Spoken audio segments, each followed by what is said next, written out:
आहो, आज का दिन बहुत ही विशेष दिन है। आज 21 जून, वर्ष का सबसे बड़ा दिन।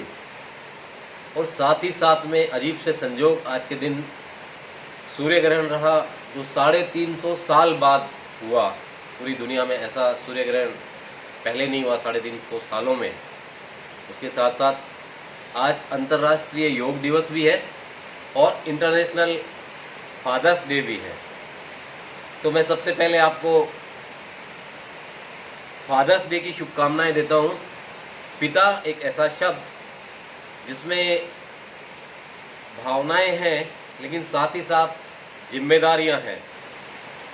हर पिता अपने बच्चों के लिए एक आदर्श होता है, आइडियल होता है, हीरो होता है। मैं पिता हूँ और मेरे भी पिता हैं, और हर पिता अपने बच्चों में वो सपने जो वो पूरे नहीं कर पाया, वो ख्वाहिशें जो कहीं अधूरी रह गई, वो चीज़ें जो वो नहीं कर पाया, ढूंढता है नेक्स्ट जनरेशन के लिए, और उनके लिए कि उनको बेस्ट से बेस्ट मिले, अपना सर्वस्व लगाता है। उनकी सुविधाओं के लिए, उनके आगे बढ़ने के लिए वो कमिटेड रहता है, उनकी केयरिंग के लिए, और उनकी हर वो जायज़ और कई बार लगने वाली नाजायज़ डिमांड को भी पूरा करने के लिए अपनी तरफ से संपूर्ण प्रयास हर पिता करता है, ऐसा मेरा मानना है। हम अपने पिता को निश्चित रूप से रेस्पेक्ट दें। I love my father. और आज 88 ईयर की एज में मैं जब मिलता हूँ तो मुझे एनर्जी मिलती है। रोज़ सुबह उठकर मैं उनके पैर छूता हूँ, उनसे ब्लेसिंग्स लेता हूँ, मेरा दिन बहुत अच्छा निकलता है। उनकी आँखों में जो खुशी होती है उसका भी एहसास होता है। और जब मैं तकलीफ़ में होता हूँ या लेट आता हूँ या कहीं भी कोई ब्रेकडाउन होता है, तो उनकी आंखों से वो चैलेंज आज भी मुझे महसूस होता है। बिना बोले, बिना शब्दों के, भावों से, आंखों से चीज़ें समझ में आती है। So we must love our parents, respect our father. आज के दिन उन्हें याद स्पेशली किया जाता है, उनके लिए ये दिन बनाया है। पिता तो हर दिन सम्माननीय होता है, पूजनीय होता है, और मेरे लिए जीते जागते भगवान का दूसरा रूप है मेरे पिता। तो ऐसा ही मैं आप सबके लिए भी चाहता हूँ, वो भाव रखें। योग दिवस पर मैं शुभकामनाएं भी देता हूँ। आपको बताना चाहता हूँ, और आप सबको पता है कि योगा जो आजकल योगा बन गया है, योगा बन गया है, जो हजारों हजार साल पुराना प्राचीन हमारी धरोहर है। लेकिन इसकी इन दिनों में जो मार्केटिंग हुई, चंद लोगों ने जिम्मेदारियां ली, आगे बढ़ाया, और उसी की वजह से WHO ने, नॉट ओनली WHO, UNO ने, यूनाइटेड नेशंस ऑर्गेनाइजेशन ने इसे इंटरनेशनल योगा डे के रूप में पूरी दुनिया में मान्यता दी। ये हमारे लिए सम्मान का, गर्व का, फक्र का सब्जेक्ट है कि UNO ने इसे मान्यता दी और हमारी प्राचीन धरोहर को सम्मान मिला। हमें एहसास होता है कि योगा हमारे लिए कितना महत्वपूर्ण है। मैं पिछले 60 दिनों से लगातार योगा कर रहा हूं, और लगभग 13 किलो वजन मैंने अपना कम किया है योगा और प्राणायाम से। ये न केवल शरीर को बैलेंस करता है, बल्कि हमें मानसिक रूप से भी बैलेंस करता है, मजबूत बनाता है। एक पीसफुल जो वातावरण है वो क्रिएट होता है, और एक हैप्पीनेस इंडेक्स को ये बढ़ाता है। इसलिए मैं चाहूँगा कि सब लोग प्रण ले, संकल्प ले, कमिटमेंट करें अपने आप के साथ कि हमें हर दिन योग के लिए जितना भी समय निकल सकता हो, जरूरी नहीं हम घंटों योग करें, जितना भी समय निकल सकता हो। सूर्य नमस्कार अपने आप में कंप्लीट एक्सरसाइज है, जिसमें बहुत कम समय लगता है। ये हम काउंटिंग में 2, 5, 7, 9, 11 जैसे भी है, चाहे उस तरह से कर सकते हैं, पर हम योगा करें। आज हमने लगभग 21 आसन किए, प्राणायाम भी किया, सर्वांगासन भी किया, तो चक्रासन किया और शीर्षासन भी किया। बहुत अच्छा लगा। आज हमने लगभग 35 किलोमीटर साइकिलिंग भी की, बड़ा अच्छा लगा। आज का दिन आप देख रहे हैं, बाहर बारिश हो रही है, बहुत ही खुशनुमा माहौल है। आज का दिन बहुत अच्छा लगा, इसलिए मेरे को लगा कि मैं आपसे बात करूं। और साथ ही साथ मुझे एक चीज़ को याद करके अभी पसीने भी आए हैं गर्मी की वजह से, लेकिन उस बात को याद करके भी कि शांति और प्रेम का प्रसार करने वाले भारत को कैसे एक ऐसी विपरीत परिस्थिति से निकलना पड़ा कोरोना जो जहाँ से शुरू हुआ, और योगा उसमें मदद करता है, हमारी इम्यून सिस्टम को भी ये मजबूत करता है और हमें अंदर से ये मजबूत बनाता है, इसलिए योगा जरूरी है। लेकिन मैं कहना चाह रहा था कि जहाँ से कोरोना आया और पूरी देश में नहीं पूरी दुनिया में एक महामारी के रूप में फैला, डरा दिया, खौफ पैदा किया, बहुत इकोनॉमिक हमारे पांचों डायमेंशंस को उसने डिस्टर्ब किया, सोशल इकोनॉमिकल जो भी है उन सब को।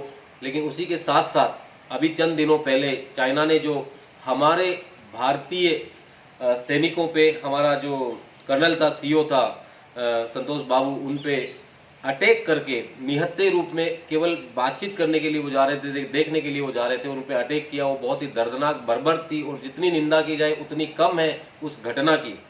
हम बात करते हैं इंसानियत और मानवता की, जय जगत की, लेकिन हमारी मातृभूमि पे अगर कोई गलत आंख रखता है और हमें गलत तरीके से परेशान करता है तो निश्चित रूप से उसका जवाब देना हमारी जिम्मेदारी है। हम जापान को देखें, जब अमेरिका ने वहाँ पे अटैक किया, उन्होंने शपथ ली कि वहाँ की एक सुई भी हम इस्तेमाल नहीं करेंगे। हम निश्चित रूप से, हमारी नैतिक जिम्मेदारी बनती है इस देश का नागरिक होने के नाते कि हम चाइनीज प्रोडक्ट का बायकॉट करें, बहिष्कार करें, ताकि उन्हें समझ आ सके। हमारी दुश्मनी नहीं है किसी से, लेकिन कोई हमसे गलत तरीके से बिहेव करता तो उसका जवाब देना अति आवश्यक है। भारत ने हमेशा शांति और प्रेम की बात की है। कुछ लोग कहते हैं कि चाइना बहुत एडवांस कंट्री है, बहुत ताकतवर है, उसके पास बहुत वेपन्स है, उसके पास बहुत टेक्नोलॉजी है, उसके पास बहुत कुछ है। सब कुछ होगा, पर हर भारतीय अगर भारतीयता जगा ले, देशभक्ति जगा ले और जज्बा जगा ले तो विश्व गुरु था। आने वाले दिनों में निश्चित रूप से वो दिन दूर नहीं। अगर हर देशभक्त आगे आए, सामने आए, अपने आप की सारी ऊर्जाओं को, क्षमताओं को बाहर निकाले, तो ये देश फिर से विश्व गुरु बन सकता है। भारत ने बहुत कुछ दिया है इस दुनिया को, मानवता को, इंसानियत को, साइंस को, टेक्नोलॉजी को, हर चीज में एडवांसमेंट को बहुत कुछ दिया है। मुझे याद आता है एक गाना जो आपके साथ में मैं शेयर करना चाहूँगा, मनोज कुमार की मूवी का एक वो गाना जहाँ पे मिस्टर प्राण उनकी मजाक उड़ाते हैं कि इंडिया ने दिया ही क्या है। तब वो बोलते हैं, उन्होंने कहा कि जीरो दिया है, कुछ नहीं दिया, कोई कंट्रीब्यूशन नहीं है। तो उन्होंने कहा कि कंट्रीब्यूशन बहुत है।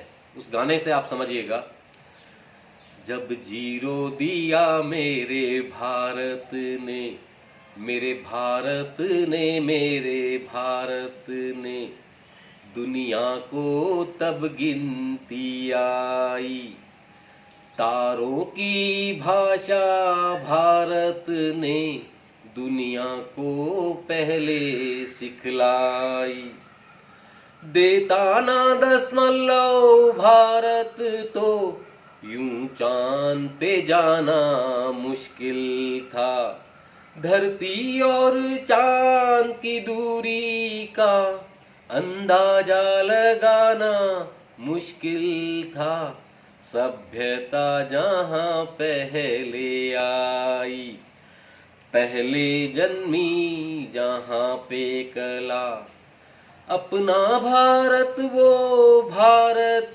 है जिसके पीछे संसार चला, संसार चला और आगे बढ़ा, बढ़ता ही गया और फूला फला, बढ़ता ही गया और फूला फला, भगवान करे ये और बढ़े, बढ़ता ही रहे और फूले फले, बढ़ता ही रहे और फूले फले। आगे इसी गाने में जो शब्द है वो आपके साथ में मैं शेयर करना चाहता हूँ। है प्रीत जहाँ की रीत सदा,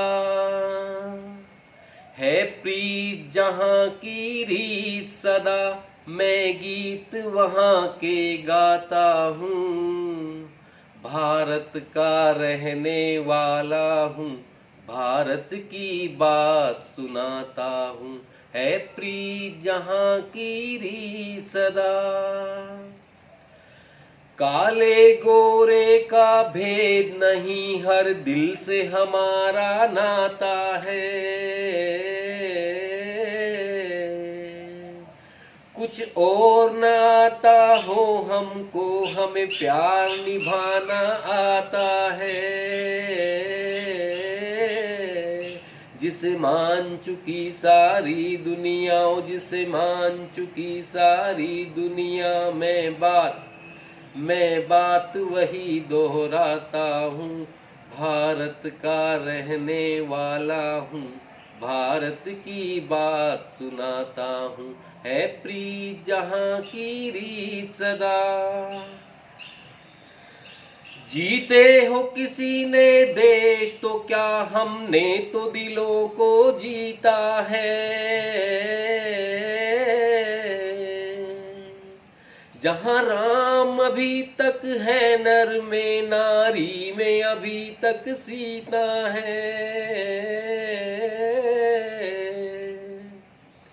इतने पावन हैं लोग यहाँ, इतने पावन हैं लोग यहाँ, ये सोच के मैं इतराता हूँ, भारत का रहने वाला हूँ, भारत की बात सुनाता हूँ, है प्रीत जहाँ की रीत सदा।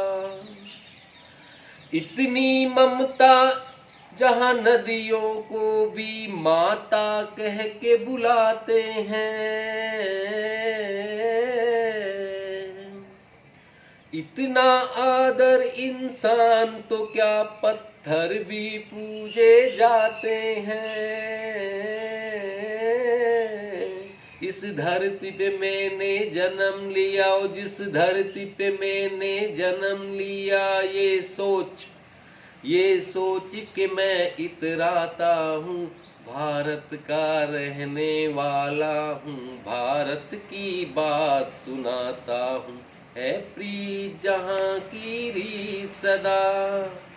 दोस्तों, being Indian I feel proud कि मैं इस भारत भूमि में, इस भारतवर्ष में मेरा जन्म हुआ। हर किसी को ये प्राउड फील करने का अधिकार है, और उन्हें मौका दिया है ऊपर वाले ने। हमारे लिए नेशन फर्स्ट हो, हमेशा ये भाव हमारा रहे। हम स्वदेशी चीज़ों का इस्तेमाल करें, उन्हें डेवलप करें, यहीं पे सृजन करें, लोकल फॉर वोकल। जो हमारे देश के मुखिया हैं, जैसे आज पितृ दिवस पे, फादर्स डे पे पिता घर का मुखिया होता है, उसी तरह से हर जगह का कोई ना कोई मुखिया होता है। परिवार का मुखिया, समाज का मुखिया, राज्य का मुखिया और राष्ट्र का मुखिया। तो हमारे राष्ट्र के मुखिया कमिटेड हैं, और हमें उन पे प्राउड है, उन पे हमें ट्रस्ट है, हम उनके साथ हैं, उनकी कई बातों पे हमें यकीन है, और हम यकीनन सब एकजुट होकर क्रिएट करें, अपने आप की जो भी एनर्जी है उसको एक्सप्लोर करें, कहीं से भी कुछ भी निकालें, लेकिन हम अपने से कंट्रीब्यूट करके इस देश को मजबूत बनाने में सहयोग दें।